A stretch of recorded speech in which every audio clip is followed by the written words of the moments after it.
Wouldn't it be better if you put her someplace? You mean an institution? A madhouse? You just found the marble in the oatmeal. You're a lucky, lucky, lucky little boy. Do you know why? You get to drink from the fire hose! Okay, you ready? Open wide! I feel like I'm taking crazy pills! Hey, you want to see crazy? You really are crazy. I don't get it, Doc. I mean, how can all this be happening? It's like we're in hell or something. No, it's Hill Valley, although I can't imagine hell being much worse. Now you want to get nuts? Shut up, you freak! Come on! I said shut up! It's a madhouse! A madhouse!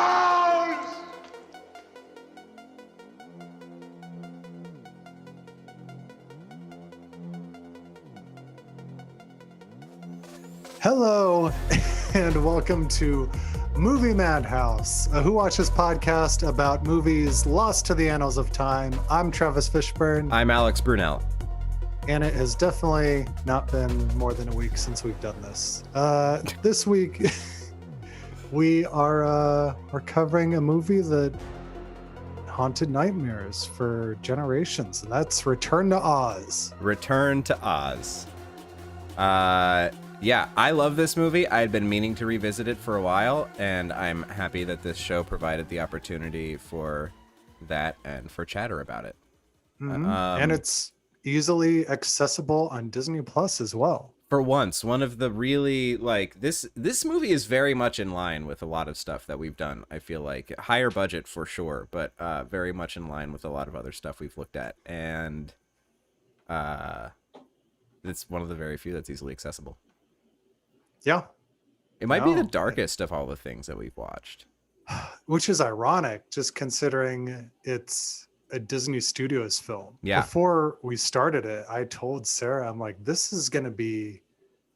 think this is maybe the strangest thing that Disney has ever released with their name on it. Like, Yeah. you know, it wasn't under a different banner like Touchstone or Miramax. Right. And that, so did you watch it with the kids or no? Do you consider this not safe for the kids? No, I would say probably not. Yeah. Yeah. The majority of the things we watch, I would say, I just kind of don't really find kid appropriate, which is odd because I was watching it at their age. So. Right. But like, I feel like it's a technological landscape issue. I just had access to cable in my bedroom unsupervised, which was the source of all of my problems forever. And everything that I love also. I mean, this was a rental from, the local video rental place, and it's in the family, section. So, parents don't blink an eye to that. That's how I watched Howard the Duck as well. Right. I can't remember how I first saw this movie. Something my parents would do would be to rent videos at wherever and copy them and return them. And then that's actually how much of our library of like kids movies was built, is my parents like going and renting movies in the first 2 years and like just building up a little library. And I can't remember if Return to Oz was from that or if we taped it off the Disney Channel. But one of those two things for sure. So, and I don't think my parents had seen it. I think they just saw, oh, here is an Oz movie that is a Disney film and it is new. Why not? Because Wizard of Oz was very much part of the childhood collection as well, obviously. Oh, yeah. And this was also definitely my first, probably many kids' first experience with two studios making different versions of the same property that have nothing to do with one another. As a kid, it was a bit hard for me to wrap my head around the fact that this was a supposed sequel to The Wizard of Oz, but looked nothing like it. Dorothy wasn't the same at all, et cetera, et cetera. There were the ruby slippers, which I'll talk about when I'm talking about the background about the movie, but that was the only link.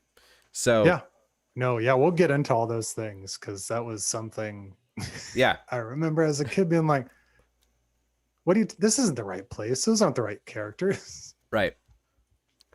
So, as a kid, Travis, and as an adult, what are your overall broad thoughts on this movie?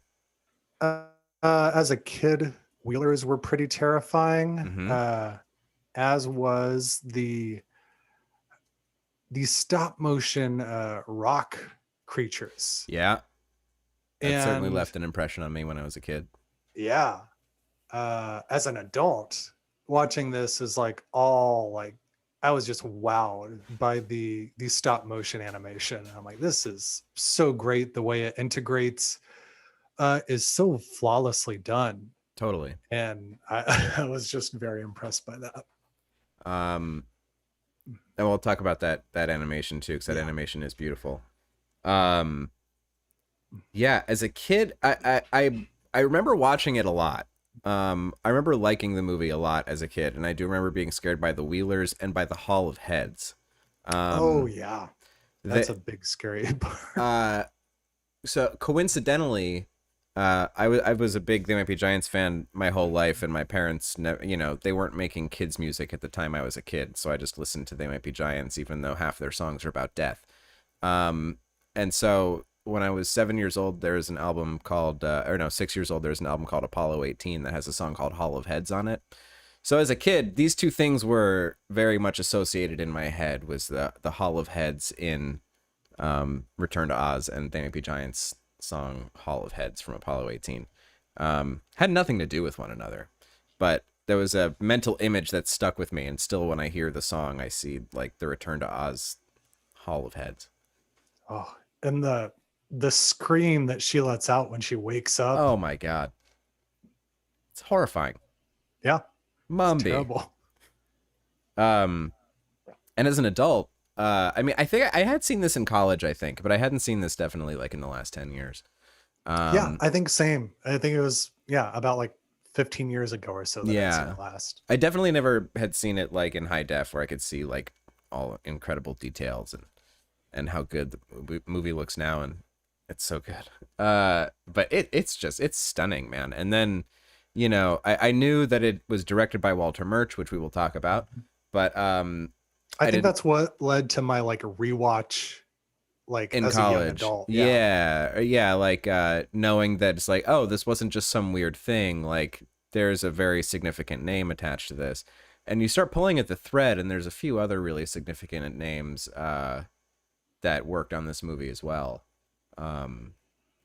There's so much going on here, and but I think the thing that the underlying subtext that you and I have not said straight out is that this movie is not really for kids, or I don't know who this movie is for. Because if it's not for kids, I don't know who it is for, but it seems to be too scary for kids.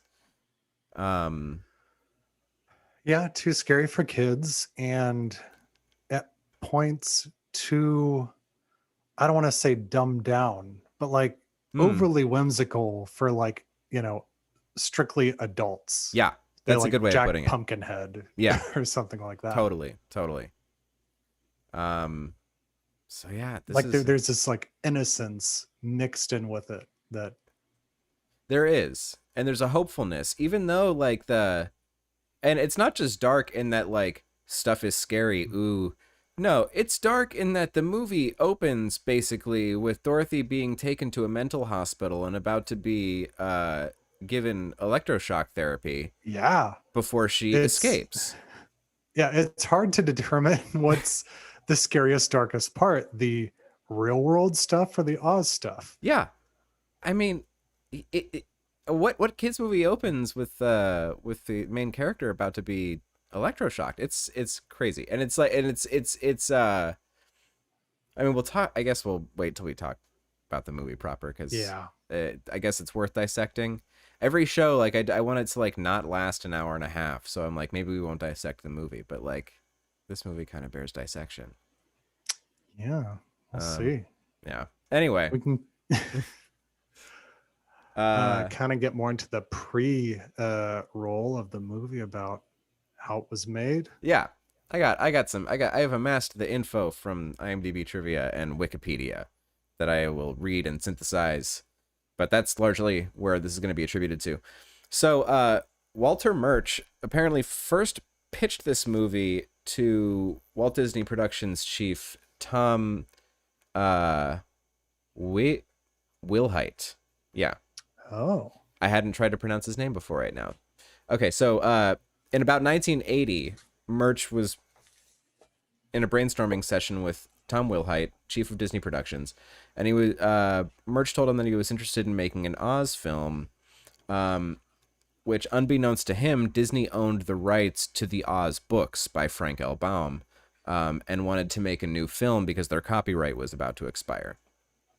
The movie itself is actually, and this is, I'm reading word for word copy paste because I don't know any of this stuff because I didn't read these books. The movie is based on the second and third of the Oz books, The Marvelous Land of Oz and Ozma of Oz. Elements from the former include the introduction of Jack Pumpkinhead, Mombi and her Powder of Life, the conquest of the Emerald City, the escape by flying sofa, and the search for Princess Ozma. And then from the second book comes the return of Dorothy, the talking chicken, the Wheelers, Tick-Tock, a princess with interchangeable heads, the Gnome King, and the Ornament Room. And tonally, and for the Kansas stuff, Murch used the book Wisconsin Death Trip as a historical source for that kind of vibe. So there's that right at the outset. You'll get into who eventually wound up playing people, but some early casting ideas. Christopher Lloyd and Tim Curry were considered to play the Gnome King. And Louise Fletcher, Terry Garr, and Mary Steenburgen were all in the running for Princess Mombi. Don Knotts was considered to voice Bellina, the talking chicken. And Dick Van Dyke was considered to voice either Jack Pumpkinhead or Scarecrow. I would have loved the Dick Van Dyke, Jack Pumpkinhead version of this movie, but we got what we got. Interesting. It's pretty good, though. So the Ruby Slippers are a part of this movie, and that is because Disney licensed them from MGM, who made The Wizard of Oz. The closest thing in the books are silver slippers or silver shoes at some point, but they do not function the same way. The shoes were a contraption made for the MGM movie, but Disney was smart enough to know that if you're going to make an Oz movie, you got to have the Ruby Slippers. Wow. So between the period of production development, the beginning of pre-production, the development, and actual shooting, there's a change of leadership at Disney. And Wilhite was replaced by Richard Berger, and the film's budget kept getting bigger. Berger wasn't so much attached to this movie like Wilhite was, and so there began to be a lot of pushback about the budget. Murch had originally scouted a number of locations to double as Oz in the movie, but the budget cuts forced the production to shoot almost entirely on sound stages and backlots.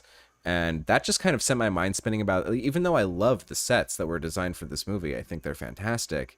The idea of that placed into a real world, like a real environment, like those kinds of decorations being placed into a real world environment is kind of very tantalizing conceptually. And it's a bummer that the budget didn't allow for that. Likewise, Scarecrow, the Tin Woodsman, and the Cowardly Lion were to have more prominent roles. But less money meant less time to make the movie, so that got scaled back, as did the Scarecrow's animatronic face, which became a simple mask. That makes sense.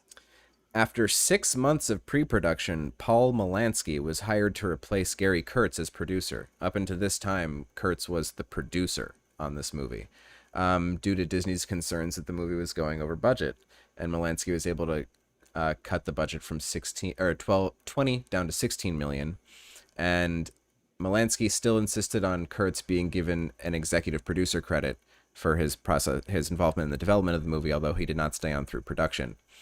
And then as the movie got shooting, Disney actually fired Walter Murch about a week into production, again due to these budget concerns.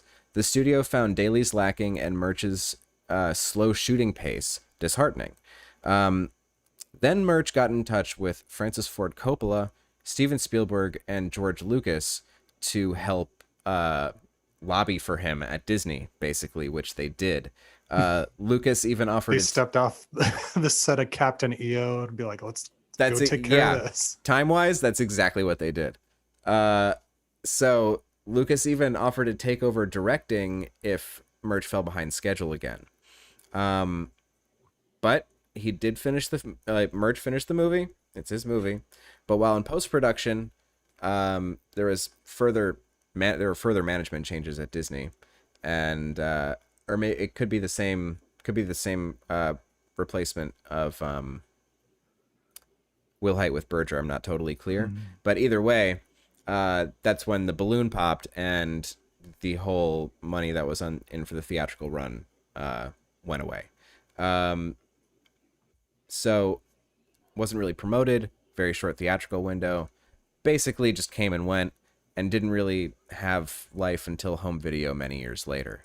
Other little bits of info about this movie coming to be. Tim Burton has acknowledged Jack Pumpkinhead as an inspiration for Jack Skellington.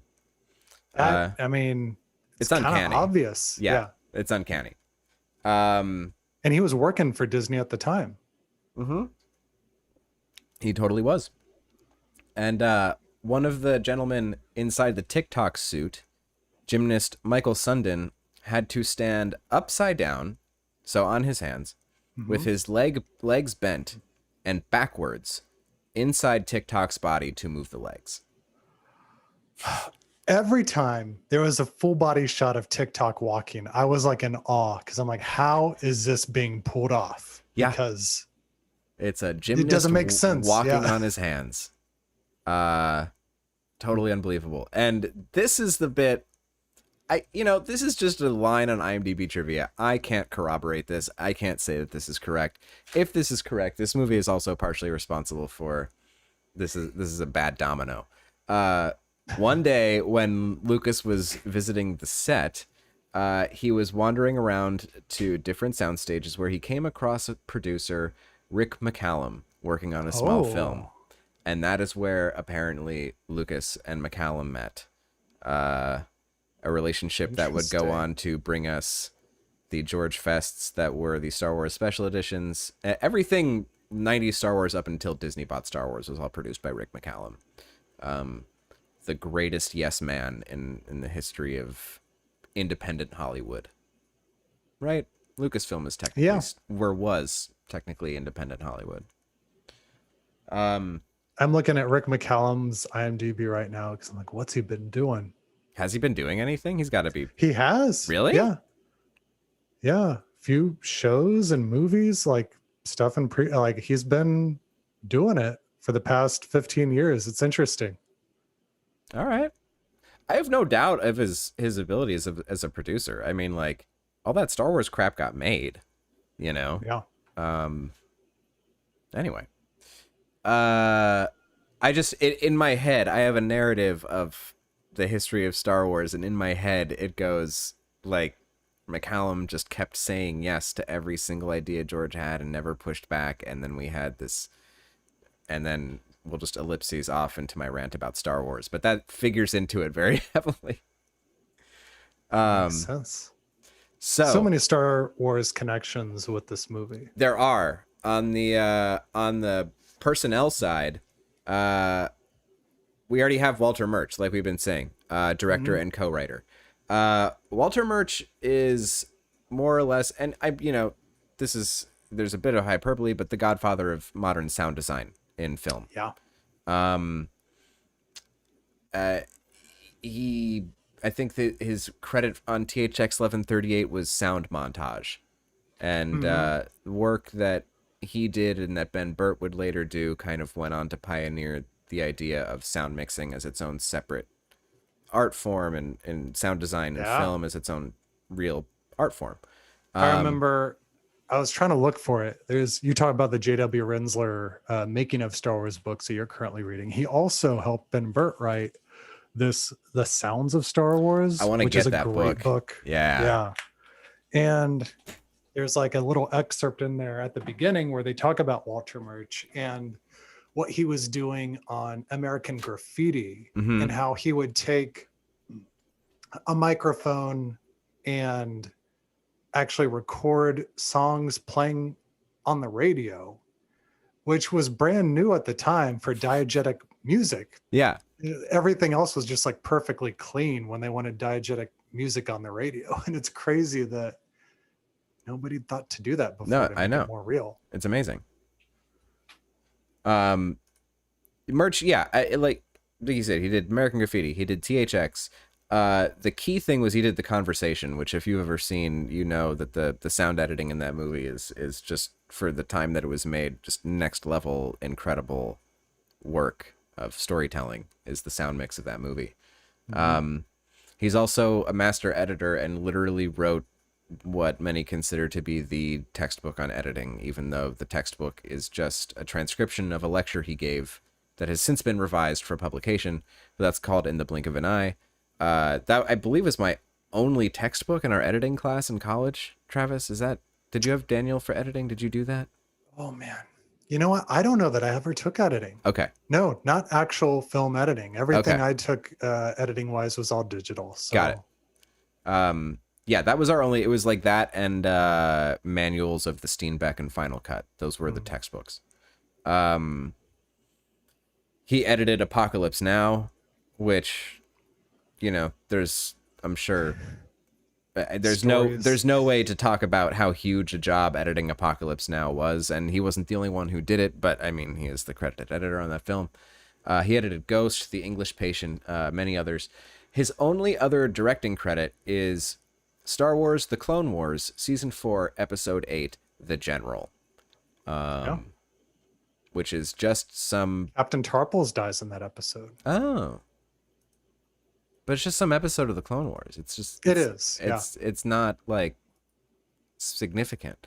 But I was looking at Clone Wars credits, and I realized, and it was pointed out to me on a forum that I stumbled across, that there was a pattern around that time of them hiring old Lucasfilm or ILM staff members to come and direct episodes of Clone Wars. Dwayne Dunham, who was in the editorial department starting with The Empire Strikes Back, directed a couple episodes. He also edited the pilot of Twin Peaks, would go on to direct many episodes of Twin Peaks and edit the feature film and the most recent series from 2017.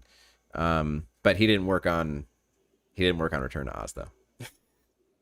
He was probably still working for Lucasfilm. He was probably maybe doing some work on the Ewoks movies. Maybe. Oh. Maybe.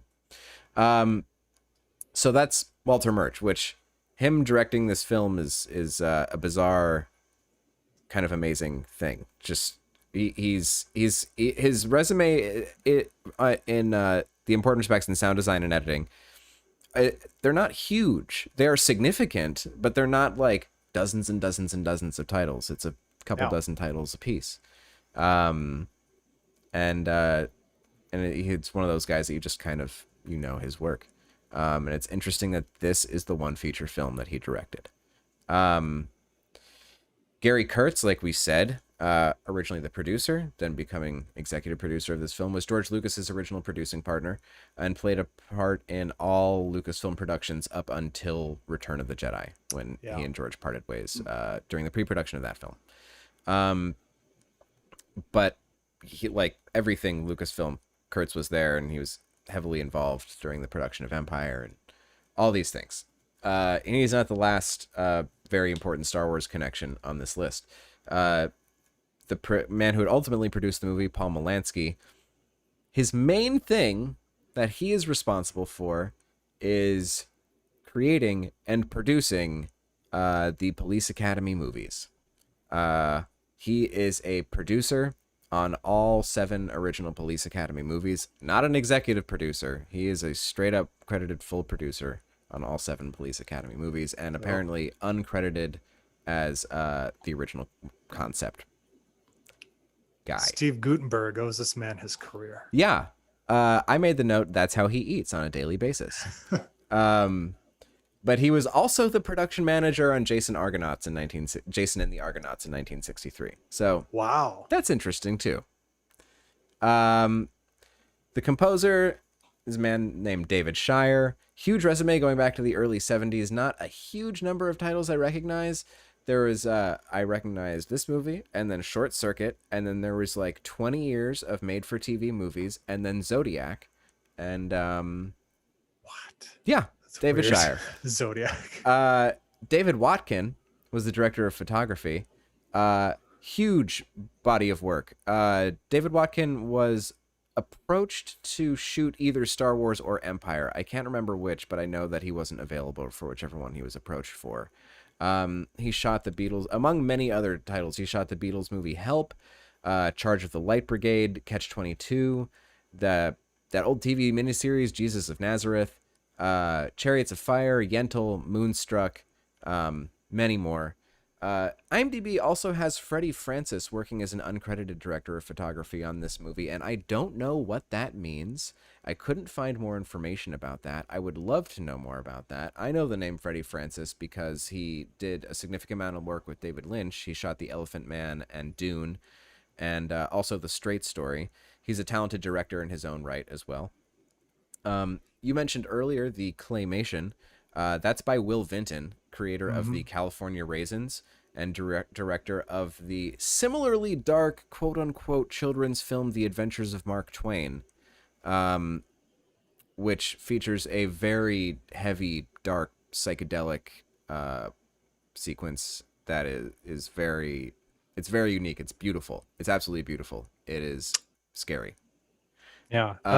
Yeah. Well, after, the film started rolling, and I was expecting, I'm like, all right, it's like, stop motion in the 80s. I'm expecting to see Phil Tippett's name pop up. Mm-hmm. And then when it's Will Vinton, I'm like, oh. And I looked him up and saw like California Raisins, and I'm like, oh yeah, that's like definitely more his style. Mm-hmm. And he seemed to, with this, like the fluidity and the expressions that he used were just like of this different style than like the Phil Tippett stuff. It's true. It's really incredible. I can tell you exactly why. It is because the Phil Tippett style is the traditional method of working with some kind of armature that is covered in whatever it's covered in, the outfit, the latex, it's covered in the model fabric, the model materials to build up the model, and that's how it's not deformed from take to take. Will Vinton, I think, patented something, claymation, which is straight up everything is a block of clay. Yeah. So that's how it becomes that kind of very organic looking, mushy, weird kind of thing, because the whole thing does deform with every frame of animation, with every touch of the animator's hands for every moment of animation. So yeah, it becomes this weirder, kind of slimier almost looking thing that I had forgotten that this was claymation by Will Vinton in this movie. And I can't think of another instance that I have seen it combined with live action in the way that it is in this movie. And it's very successfully done. In this. It is great. And I love it. It's yeah. Oh, I was going to say, he also did this, he made this video in the 80s just called Dinosaurs. Oh yeah. That has Fred Savage in it, that used to own that VHS. And I'm like, oh, I'm very familiar with that. Oh man, we'll have a conversation about that, because that song in that thing, Mesozoic Mind, lives rent free in my brain for 35 years now. Whenever I hear a loon, like that's like my earliest thought is that video. I actually watched this video recently because pandemic. But that song, there's the guy who was in the band that recorded that song recorded a newer version of that song, and it's on YouTube, and it's like, because there's a website for that song called mesozoicmind.com. Wow. Yeah. So anyway, the last person in the personnel that I would love to talk about is the production designer, Norman Reynolds, who was the art director on Star Wars and would go on to become, when John Barry was unavailable to come back and be the production designer on The Empire Strikes Back, Norman Reynolds took over production design on Empire Strikes Back and would go on to do Raiders of the Lost Ark, Return of the Jedi, Young Sherlock Holmes, Empire of the Sun, Alien 3. For some reason, Clean Slate, starring Dana Carvey, Mission Impossible, Sphere, and Bicentennial Man. So it is no wonder at all why this movie looks so rich. Norman Reynolds is brilliant at his work. And it is beautifully on display here in Return to Oz. Yeah, no, all of it. I'm trying to think of like one specific thing, but it's just like kind of all encompassing. It is. I mean, like it's a really visually and tonally, it feels very complete. It feels like a very realized world. It does feel a little budget constrained. You can see that some of the rooms they're in are fairly small. But it has a unity to the tone of the movie and the look that I think is not the norm. I think it's you know, even if you don't like the movie for whatever reason, and I don't know if it's a movie for everybody. I don't even know how to recommend this to, you know, it's like, yeah, watch this if you want to watch a beautiful movie that is scary at any age.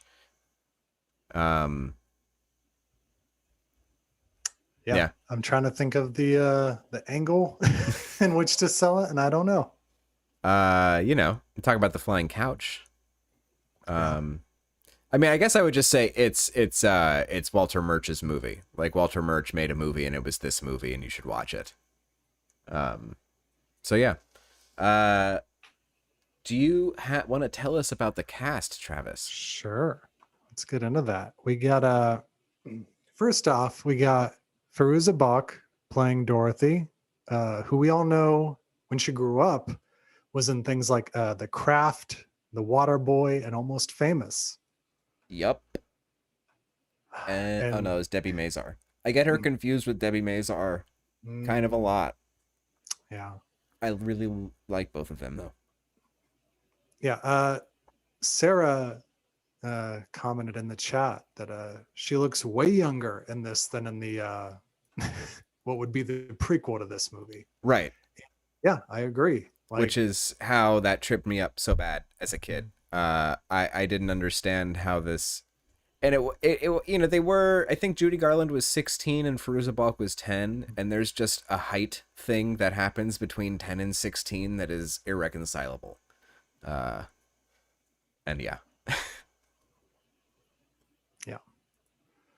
And then we've got Nicole Williamson played Dr. Worley in the Gnome King. He was in things like Excalibur, Spawn, and he was in Spawn. Yeah. Was he Cagliostro? You didn't note that. And he was. You go on. I'll look. Cool. And then he was in this crazy live action adaptation that Disney did of Mr. Toad's Wild Ride, in which he played Badger. Whoa, I did not know there was a live action Mr. Toad's Wild Ride. No, when I saw that, I was like, what? And I like did a deep dive on it, and I'm like, whoa, this kind of rings a bell, but I feel like this should be more prominent in my memory. I will say, so Nicole Williamson did play Cagliostro in Spawn, and his IMDb picture is even him in Spawn, which is really funny. Spawn, I tried to revisit Spawn recently, couldn't do it. Oh no. And then we got Jean Marsh playing Nurse Wilson in Mombi, who she was the evil queen in Willow. She was also in Alfred Hitchcock's Frenzy and in Upstairs Downstairs. Okay. But yeah, she's got the evil witch thing going for her. She really does. I identified like this type of face as an evil witch growing up. Yeah. when you said like Louise Fletcher was considered for the role, I'm like, yeah, Yeah, he's got the Nurse Ratched vibes going on as well. absolutely. And then we have Piper Laurie, who plays Auntie M. She's been she's in The Hustler. She was Carrie's mom in Carrie, The Faculty, and then probably most notable for you, Alex, Yeah. was her work in Twin Peaks. Oh, I love her in Twin Peaks so much. And I love listening to her talk too. You know, you would listen to Carrie Fisher interviews, and you very much know you're listening to Carrie Fisher's thoughts. You're not listening to anything, any BS or whatever. You're just listening to like what Carrie wants to tell you. Piper is very much the same way when she speaks in interviews, and it's really awesome to listen to. Yeah, Piper Laurie is fantastic. I had no idea. Totally forgot she was in this movie, and I was overjoyed when she came on screen. Yeah. And then we got Matt Clark, who played Uncle Henry.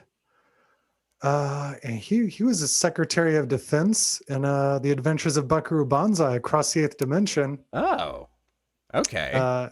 He's done just a bunch of just tiny bit roles here and there, character actor. He was a bartender in Back to the Future Part 3, Jeremiah Johnson, and the outlaw Josie Whale. So he was in a lot of Westerns. Yeah. I could see that. He's that look. Yeah. I just watched Jeremiah Johnson. I'm trying to remember who he played. And then Tim Rose is credited as one of the TikTok puppeteers. Yep. Good old Tim Rose. Mm-hmm. Admiral Akbar. He did work on Howard the Duck. Then we got Michael Sundin as well. And I don't have anything on him really. But just wanted to take note. He was also TikTok. And then the voice of TikTok was Sean Barrett, who was Urza in The Dark Crystal, and he was a goblin in Labyrinth. Okay. That's cool. It's very much in the same world. Mm-hmm. We should probably cover Dark Crystal at some point because I've never seen it. I do know. It's on our list. It is. That's right.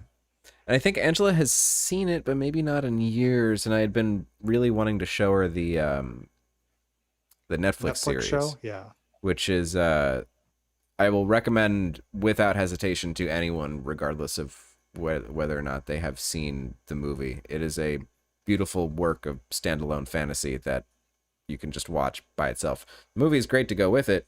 Two great tastes that go great together. But man, because isn't the show a prequel? It is. Yeah. Yeah. And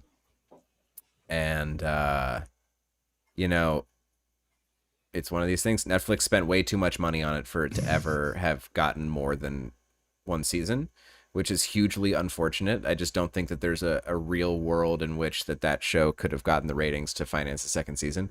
It is a miracle that we have one season, and it is beautiful and really, really worth watching. So that's my little soapbox about what was it called even? Beneath the Dark Crystal? No. Power of the No.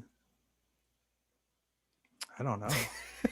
It's interesting to me that this was happening before Disney Plus, the whole deals and everything around this show. But yeah. Age of Resistance. Yeah.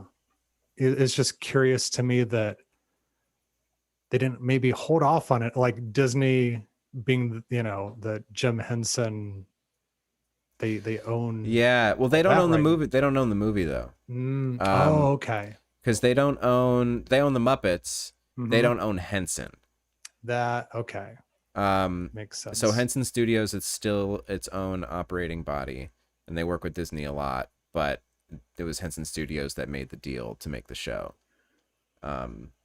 Which evolved from they were pitching an animated series, a fully animated series, because they didn't think that anyone would give them money to do a puppet show. And Netflix was like, no, this doesn't have the flavor of the thing. Do it with like part puppets and part CG. And they did a test with that. And Netflix was like, no, this does not look good either. You should just do the whole thing with puppets. And they're like, are you sure? It will take a really long time and cost you tons of money. And Netflix was like, sure.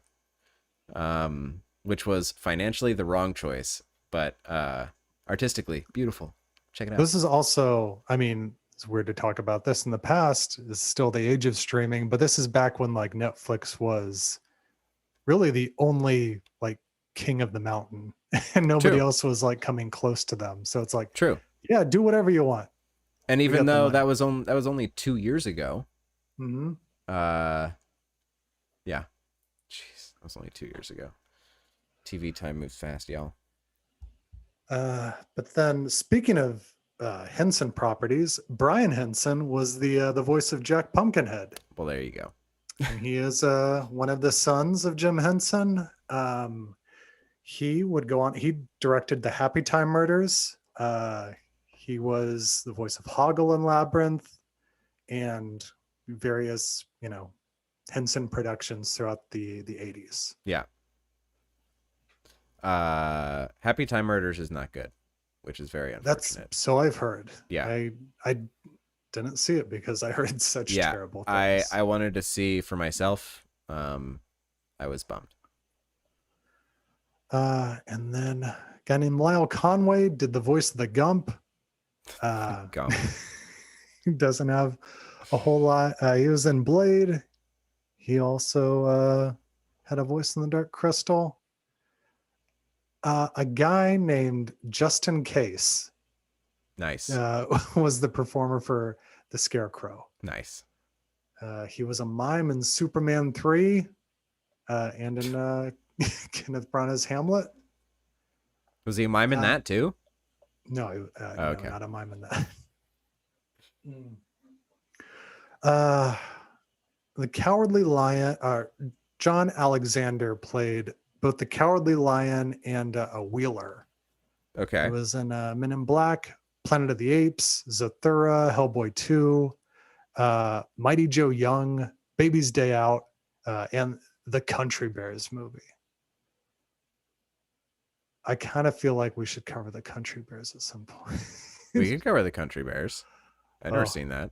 Me neither. It's, you know, an awful curiosity of mine.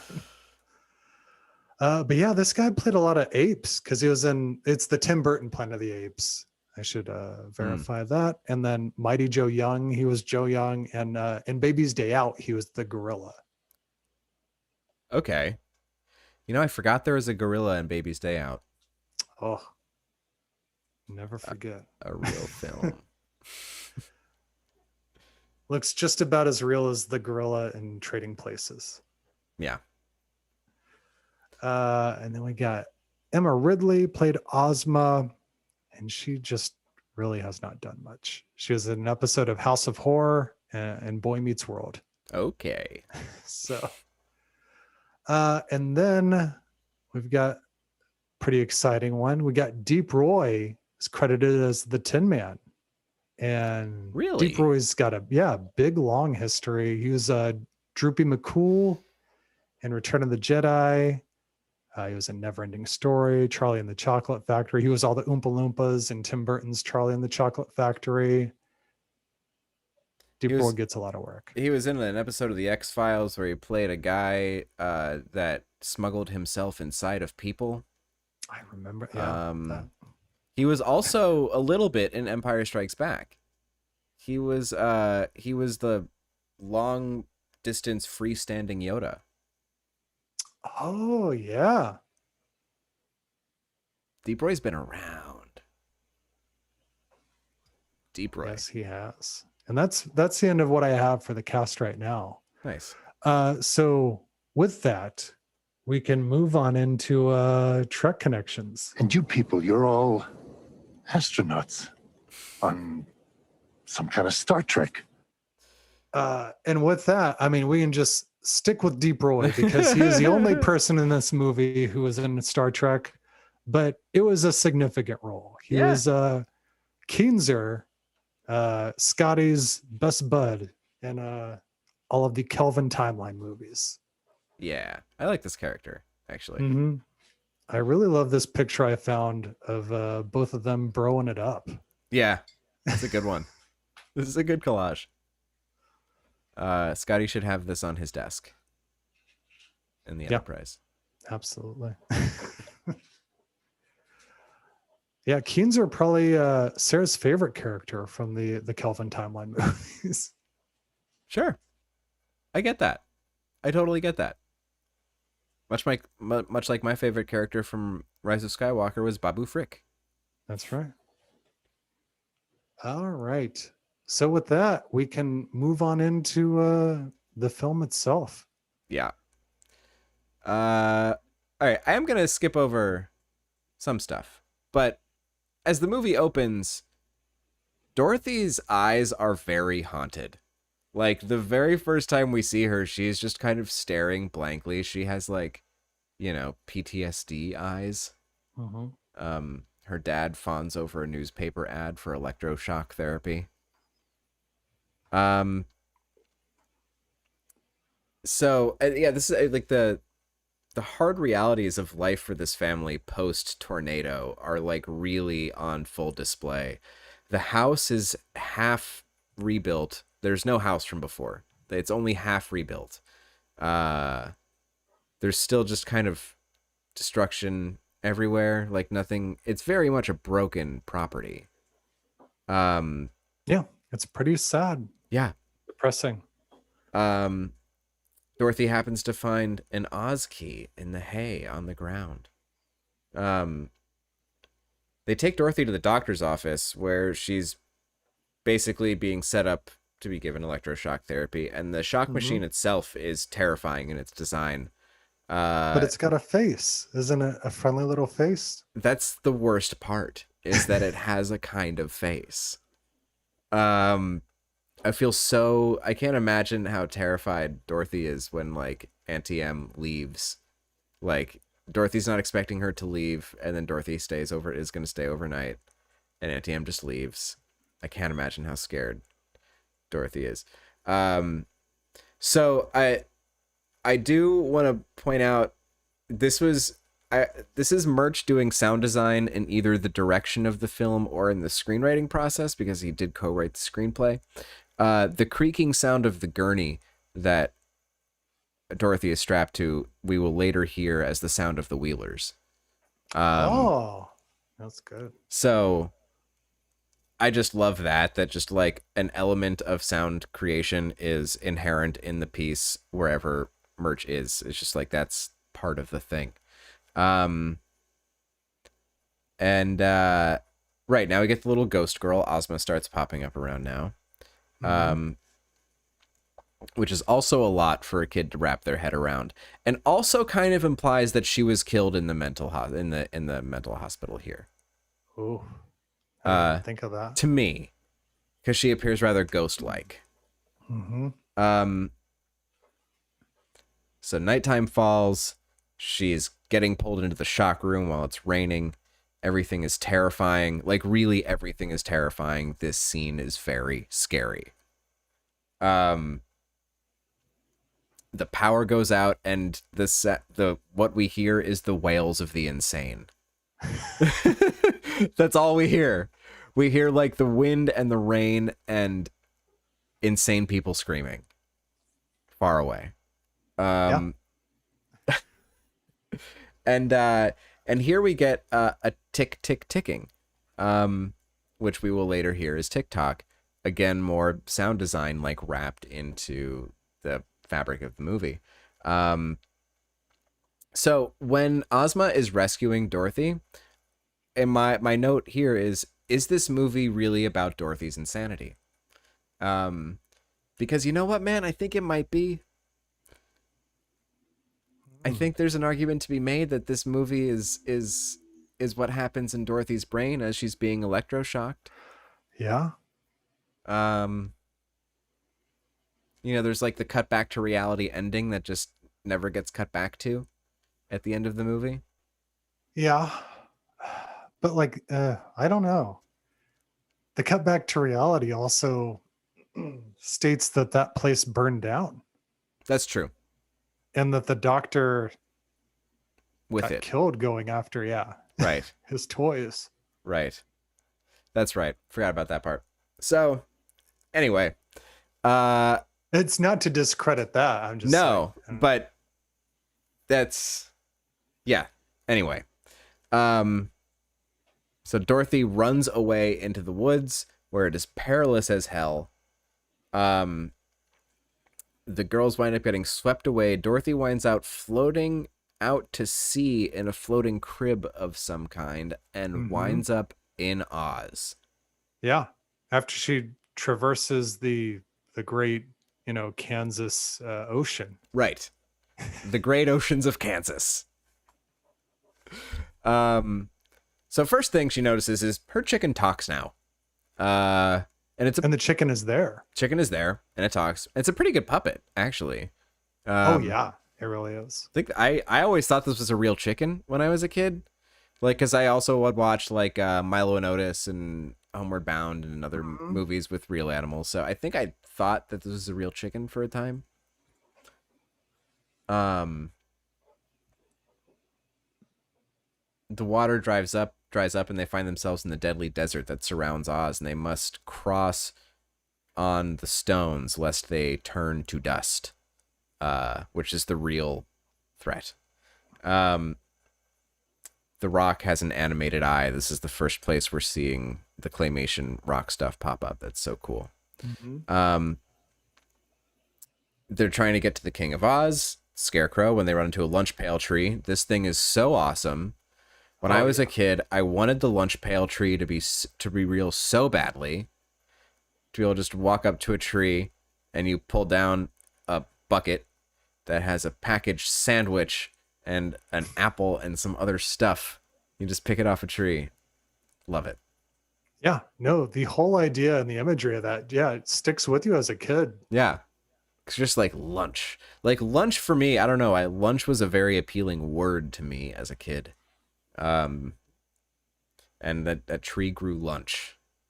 Yeah. I don't know. Also, the other upsetting thing is that the lunch pail that Auntie Em gives her gets taken away. Oh, true. Yeah, she gets her food nabbed by the evil doctors. Creepy evil doctors. So Dorothy keeps wandering, finds her old house, but is confused by the lack of life and amount of decay that's prevalent throughout Oz. The yellow brick road is cracked and broken and overgrown. She proceeds down the yellow brick road, and the rock faces tell her, or the rock faces are saying that she won't get past Mombi. The rock faces are having their own weird hell world conversation as they watch Dorothy enter into Oz.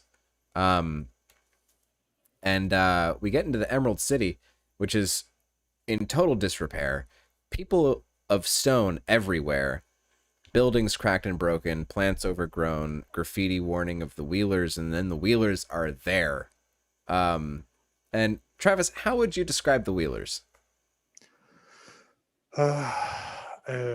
People with extra I forget what limb would have to be extended more, but there are some limbs that are extra long, and they traverse over all fours, all of which have wheels on them, and they have clown makeup on, as well as weird masks that come down. Well, it's the top of their head is a weird cap that has a scary face drawn on it or sewn into it, and they kind of roll up to you with their face looking at the ground so they can see where they're going. So it's just this kind of terrifying painted face approaching you, and then they flip up their head.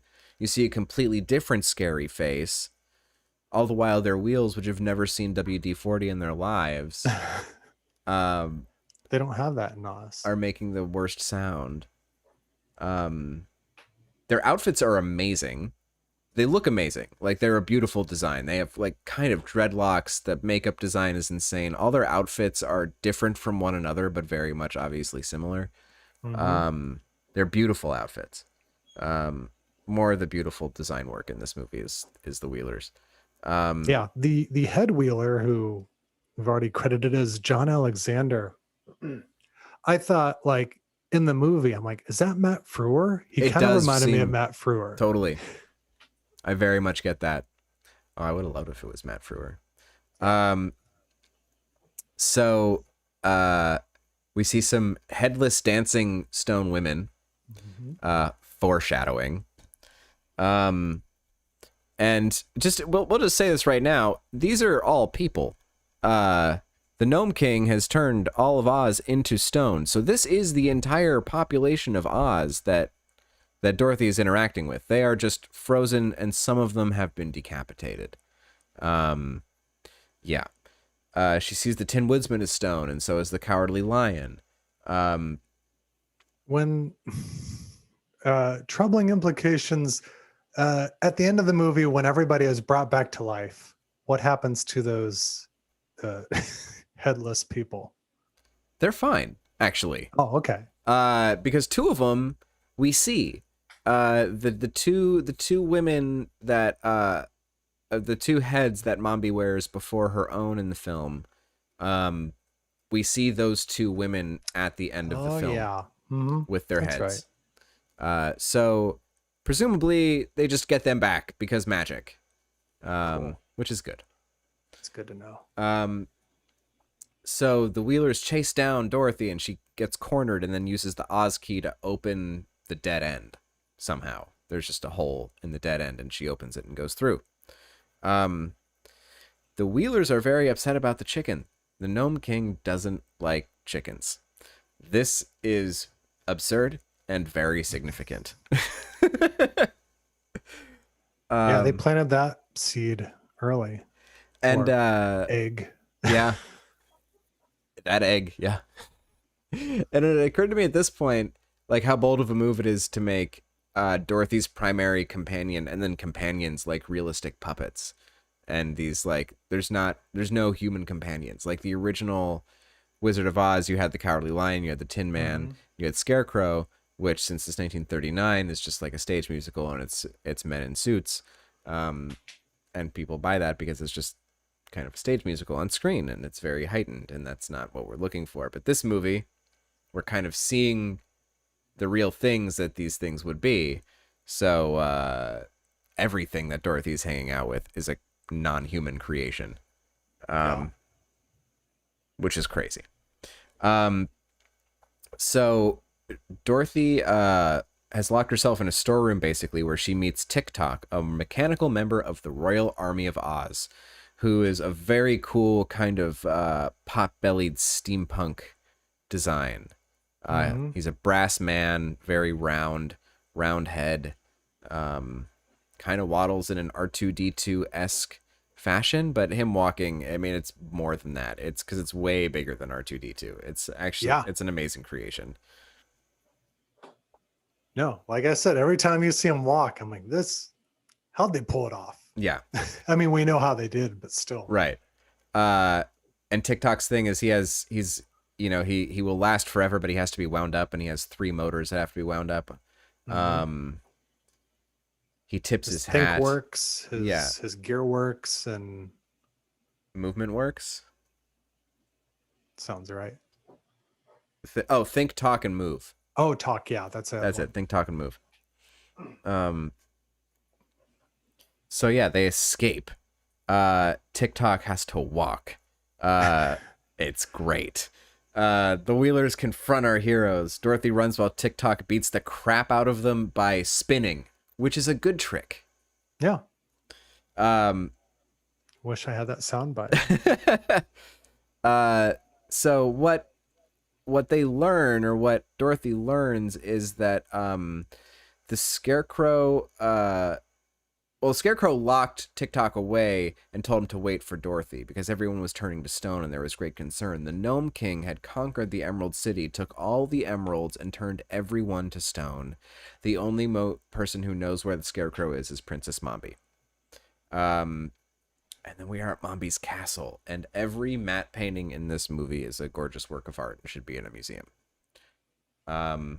It was the Disney matte painting department that did this movie, so I do not know names of individual matte artists. I don't know who was in the Disney EFX matte department in 1985, but those people were best in class. I mean, like when Lucasfilm, or when ILM properly started up, during post-production of Empire, they poached the head of Disney's matte painting department.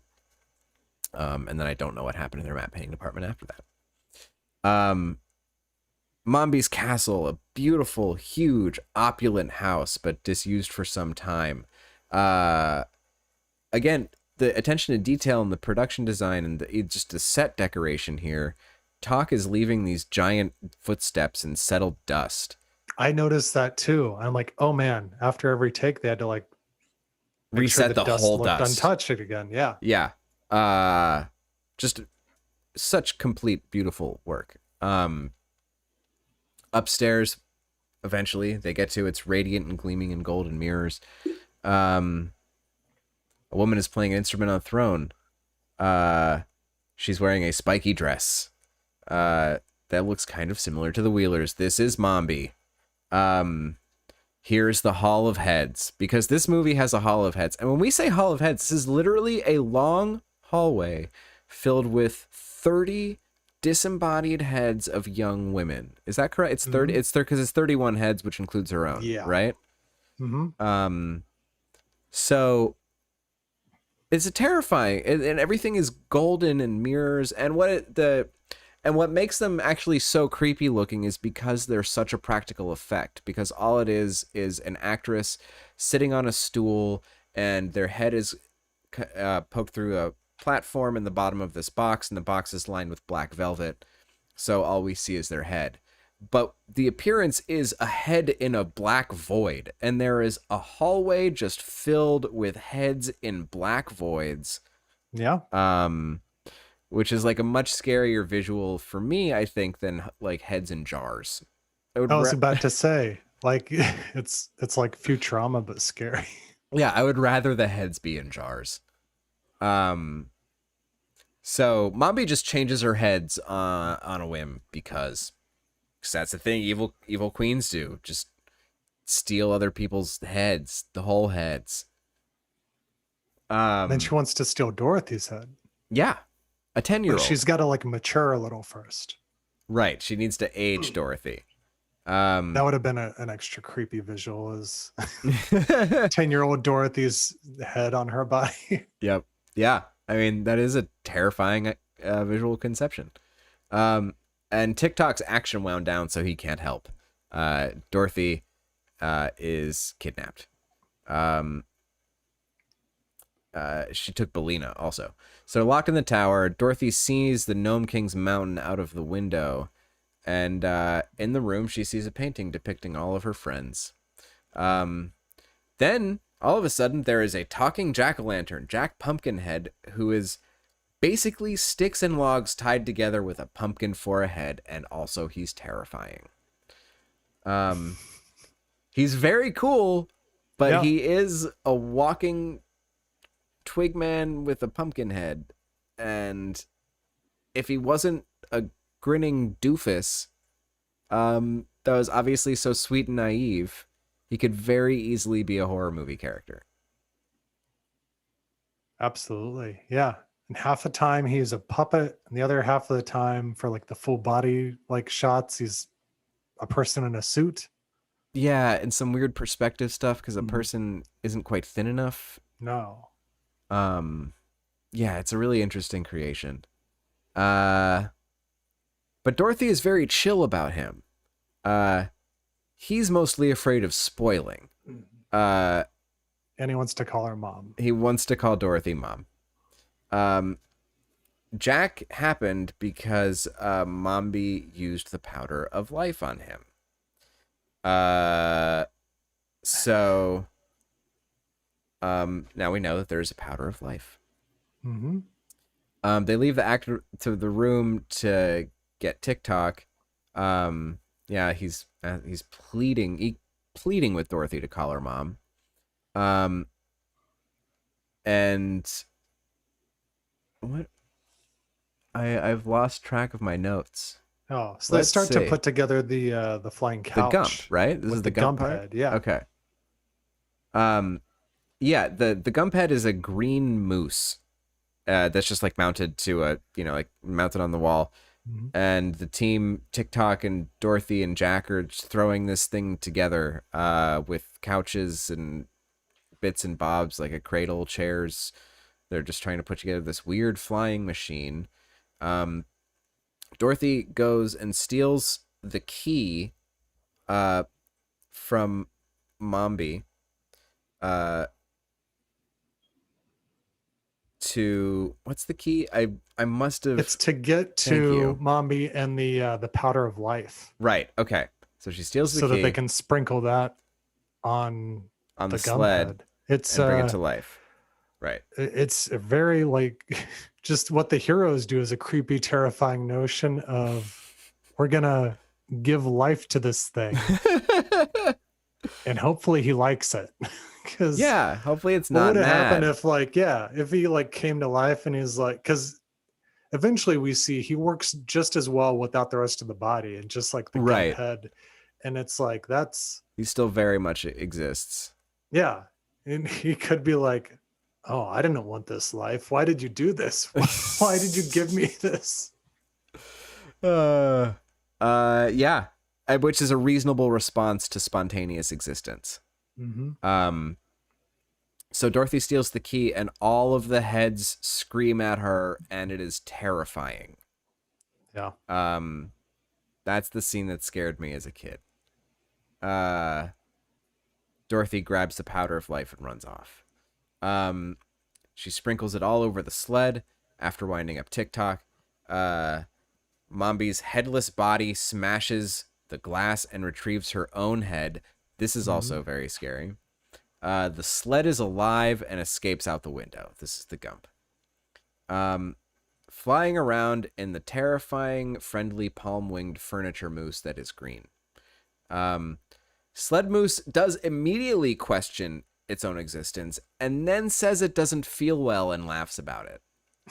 So that is like the very first thing it does.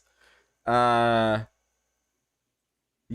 they keep flying straight. Jack says good night, Mom, and Dorothy sleeps with her chicken.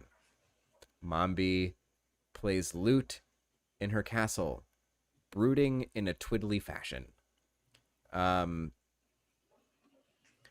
Tells Ozma that she's been forgotten. Threatening a little girl's ghost in the mirror seems very beneath an adult woman with 31 heads, but you know, what do I know? The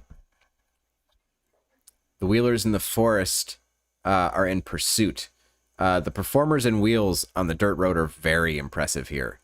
But cutting the daytime shots with the nighttime flying shots was less impressive. There was some weird visual discontinuity going on in this sequence. We did get to see the deadly desert in action here. The Wheelers fall down on it and immediately turn to sand and crumble. And it's a awesome effect. Like, their bodies seem to actually morph into piles of sand that seem to naturally just crumble from their own existence. Yeah. It's crazy that they were not prepared for that, considering You'd think. they live in this world. They live there. That's the backyard, is the deadly desert. So the next morning, of course, the Gump is flying apart. Jack's head falls out of the sled, and they have to go get it. Almost in free fall, Dorothy manages to grab it, but then everything else is falling apart, and Jack says, "Sorry, Mom," because he just stopped asking permission and is now just calling her Mom. Everyone has a super soft landing except TikTok. They make their way to the mountain, and the Goblin King appears in a rock in the mountain. He plays coy. Dorothy describes her companions as an armor to conquer them, and I wrote Goblin King. I meant Gnome King. Yeah. Gnome King laughs and causes an avalanche and a rock slide, where Dorothy falls into the underground dominions.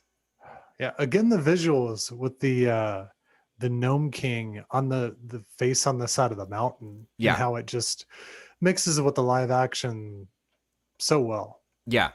It's like it just feels like the same thing.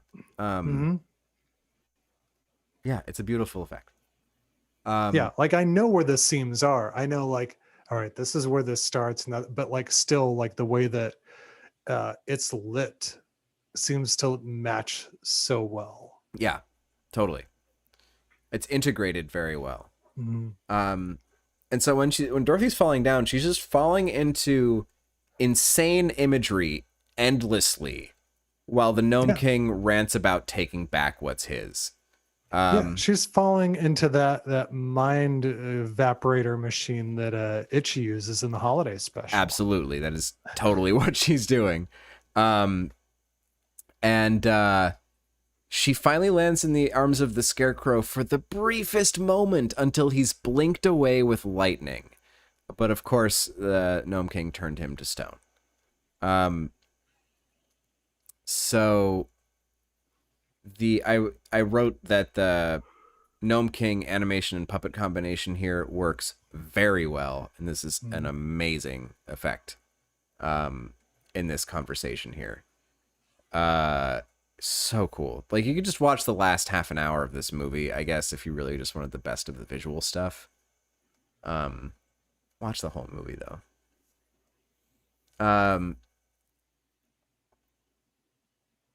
All of Dorothy's pals come on in. Mombi mobilizes the Wheelers to go and stop Dorothy.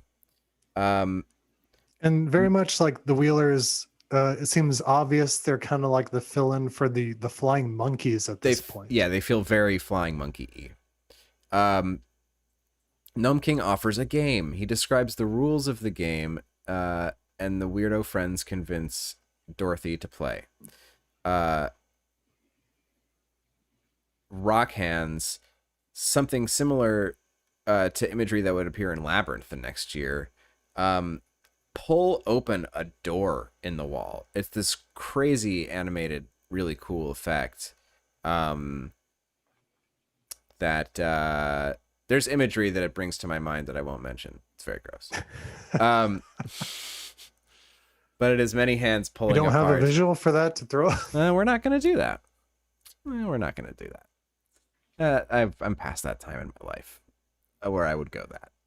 Anyway, so this is the game, right? Yeah, this is the Indiana Jones in the Last Crusade, where they're each trying to find the correct thing in the all the antiques, or they die. Right. So it's a room full of objects, monuments, totems, or whatever, knickknacks. And each person has 3 guesses to go in and touch something and say Oz. And if it is one of the key players, or if it is the Scarecrow, then the Gnome King will give up his power and everything will go back to the way it was. Otherwise, if you're wrong 3 times, you will get turned into one of these things. So, Gump goes first. And while they're waiting, they have some delicious looking little cakes. Gnome King and Dorothy. Then lightning flashes and the door opens again. The Gump has failed and has become part of the collection. Gnome King threatens to burn Dorothy at this point. Jack goes next. Dorothy says goodbye to him and Bellina. Wheelers are speeding on. Jack fails. Lightning flashes again. And as this is happening, Gnome King is becoming less and less of a rock person, or formation in the rock, and is becoming an actor. Now, at this point in the process, he is an actor in makeup, flashing in extreme lightning flashes, and it looks so cool. It is a really direct extension of the effect of the animation, just in like 2 shots prior. It's so cool. TikTok goes next. The Gnome King is wearing the ruby slippers that Dorothy was missing. Now he's slate gray and looks like a rock, but is wearing sparkly red slippers. Tok's action has wound down because, of course, she didn't wind up that before he went in. So Dorothy goes inside the handy Ana store, and Gnome King tries to tempt Dorothy by sending her home, but she chooses to help her friends. She walks into a very Kubrickian, symmetrical looking room. Tok faked being frozen to get Dorothy to come in there. He has a plan, and he cries some antifreeze colored liquid. Tok chooses and vanishes. Dorothy is alone in a room full of stuff. Mombi arrives at the castle, and Dorothy guesses wrong twice here. Oh no. Mombi kneels before Gnome King, who is looking more human all the time. That happens when no one remembers Oz. Then he will become fully non-rock and fully take over the power, I guess. Is ultimate the thing? I don't know. I don't know what he's going after. He just needed to become human, right? For reasons. Dorothy spins around and hones in on a blind selection in the room that she's in, which turns out to be Scarecrow. Now they're looking for green ornaments to get their friends back. She figures out that they're all little green ornaments all around the room. And as they do, the Gnome King process reverses and he becomes stone again. Again, reversing the very cool effect that we had just seen play out. They find Jack. Gnome King is now a huge rock demon surrounding in lava. He eats the sofa, but they rescued the Gump's head. And then he's just trying to eat everyone. Starting with Jack. Yep. Yeah. Creepy-ass rock monsters spontaneously form and hamper their escape. All these effects look amazing, by the way. This is like claymation off the hook. Gone insane. Jack is plucked and about to be eaten by a Gnome King. But wait, Bellina is in there. And don't we remember that the Gnome King hates chickens?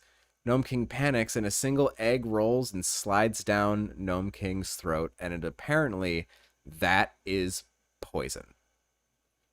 Eggs are poison to rock demons. Works for me.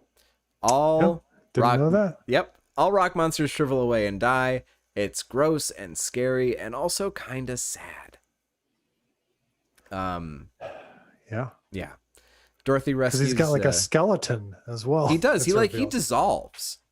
It doesn't look fun.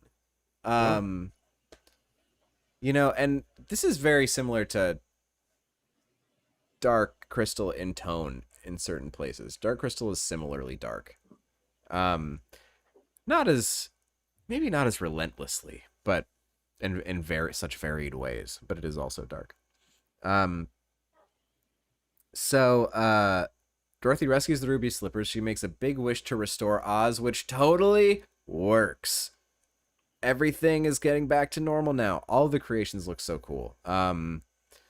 I kind of wish that I wrote that because Oz becomes like Bright and Oz again at this point. And I kind of wish there had been a movie where Oz looked like this in the movie. Like this would have been very cool too. Like the Norman Reynolds designed sparkly Oz movie, not the Norman Reynolds dark Oz movie.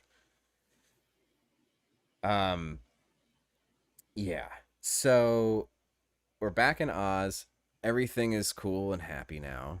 There's a parade with Dorothy and her friends. Talk is all spiffed up. Almost certainly a reference to C-3PO and R2-D2 getting cleaned up at the end of Star Wars. That's what it always reminded me of. Yep. Mombi is paraded around in a cage, which by itself is messed up. The victors are parading their former captors around like zoo animals. That's weird. Scarecrow retakes his throne. The people demand that Dorothy take her throne as the Queen of Oz, but she says she has to go back. She wishes she could be in both places at the same time. And then Ozma appears. Dorothy pulls her through the glass. And Dorothy is getting a little lusty-eyed with Ozma. I don't know. Ozma was trapped back in the mirror by Mombi so Mombi could get 30 heads. That was why Ozma was trapped. So Mombi could have 30 heads. And she was Jack's mom. Nice lady. Dorothy asks Ozma to wish her back to Kansas. Bellina stays behind because that's the real correct place for talking chicken. Yeah. I mean, if I'm Bellina and all of a sudden I'm in a place where I'm a super powerful being and I can talk, I'm like, no, I don't want to go back to the crappy farm, Dorothy. Sorry. Right. Totally. I don't know why you would want to either, but have fun. So yeah, Dorothy wakes up by the water. At which point Angela's thought was, so Oz is a coping mechanism when Dorothy has a near-death experience? Also a super valid read of both things. And Toto finds Dorothy. Her dad isn't far behind. Her parents are very relieved. There's a whole damn search party. The clinic apparently burned to the ground. The doctor was the only casualty. The head nurse was carted away by the police. The dad finishes rebuilding the house later on. Dorothy writes Oz on her mirror and calls to Ozma, who appears. They smile at each other. Dorothy and Toto happily run out to play. The end. They do that. It has a nice ending. It does. It does. I find it interesting that Nurse Wilson getting carted off by the police. And I'm like, I mean, she was obviously evil, but like, what crime did she commit? It's a good question. Oh, fart. I just messed something up on our broadcast. No, that's a good question. I don't know why she would be so carted off by police. But you know, her evilness to kids, I think, is enough. So yeah, that's Return to Oz. It's great. I love this movie. I think it's super, super worth watching. Check it out on Disney Plus. Yeah. It's right there for you, everybody. It's yeah. I know it's the other green themed thing that you could watch other than Loki. Which is a lot of fun. Yeah. Found it interesting. This week there's Loki and Luca on the same streaming. That is really platform. Funny. That's great. Yeah. So I don't know if we have a movie, or do you want to do Dark Crystal next week? Yeah, we can do that. Dark Crystal. That All right. works for me. Wonder where that's available. You'd think Netflix would have that. You'd think. They did. I don't know if they still do. No, they do not. Oh no. It is available with a subscription to Stars. Oh, then I do have that. Okay, great. And it's available to rent from any major platform. All right. Cool. All right. So until next week. Mm-hmm. The other dark fantasy family film from the 80s, The Dark Crystal, which luckily they they put on Front Street. They tell you it's dark right out the gate with the title. It is right on the box. They don't promise you childhood memories of the Wizard of Oz. No, they do not. That is true. They save you from that. Cool. All right. Yeah. So, Alex, in the meantime, where can people find more of you? I can be found on Twitter and Instagram at Alex Brunel, and soon I will be in Idaho working on a movie. So, looking forward to that. Very nice. What about you? You can find me at Travis Fishburne on Twitter. You can find this show where we stream every week on Facebook, YouTube, Twitch, and please subscribe to us on both YouTube. I guess you ring the notification bell, or you however that works, and then leave reviews and subscribe to us on any podcaster of your choice. And yeah, leave reviews. They're all greatly appreciated. And so until next time, unless there's some smiling robotic electrotherapy in your future, stay safe, stay sane, and stay smiling.